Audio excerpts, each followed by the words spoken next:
and welcome to Tuesday's edition of the Regional News. We begin with news from Haiti. Haiti's National Police Agency says that it has recovered a hijacked cargo ship laden with rice following a gun battle with gangs that lasted more than 5 hours. 2 police officers were injured and an undetermined number of gang members were killed in the shootout that occurred on Saturday off the east coast of the capital, Port-au-Prince, authorities said in a statement. It was a rare victory for an unfunded police department that has struggled to quell gang violence following a spate of attacks that began February 29. Police said in a statement Sunday that those responsible for the hijacking were members of 2 gangs, named the 5 Seconds and the Taliban gang. They said gunmen seized the transport ship Magali on Thursday as it departed the port of Varex. Radio Telemetronome reported that the gangs kidnapped everyone aboard the ship and stole some 10,000 sacks of rice out of the 60,000 sacks it was carrying. The ship was headed to the northern coastal city.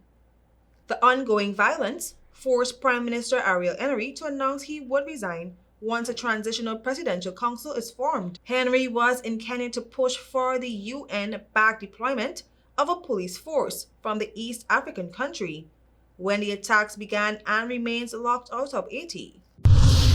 We now bring you news from St. Vincent and the Grenadines. The ruling Unity Labour Party ULP celebrated 23 years in governance with a rally over the weekend, with its political leader Dr. Ralph Gonsalves urging supporters to give the ULP a 6th term in office when the next general election is called.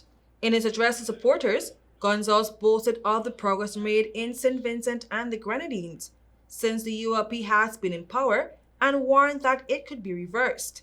He said for the nation's progress to be further consolidated, the ULP should be given a 6th term in office and then given more again. The ULP political leader urged supporters not to leave the Labour Party. Gonsalves, 77, said there are those who will say he is old, but he reminded he's also the man with the youngest head. The ULP has been in office since the 2001 election.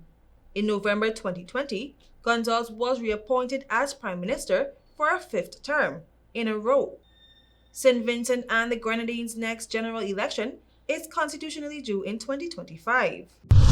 We tell you now that over 200 migrants were detained in separate sea operations by the Turks and Caicos Island Police Force and Bahamian Defense Force. The Royal Turks and Caicos Island Police Force Assistant Commissioner of Police for Specialist Tactical Operations, Matt Newton, said the United States Air Asset detected a vessel ferrying migrants on April 5. Law enforcement responded and found a vessel with 20 men, 10 women, and 6 puppies, one of which was deceased. On April 6, the Royal Bahamas Defense Force Coast Guard intercepted an illegal vessel 24 nautical miles east of Northeast Point in Agua, with 218 men and 39 women on board. Bahamian and Turks and Caicos law enforcement are asking people with information on illegal migration and human trafficking to contact them. I am KERESE Gonzalez. Thank you for watching.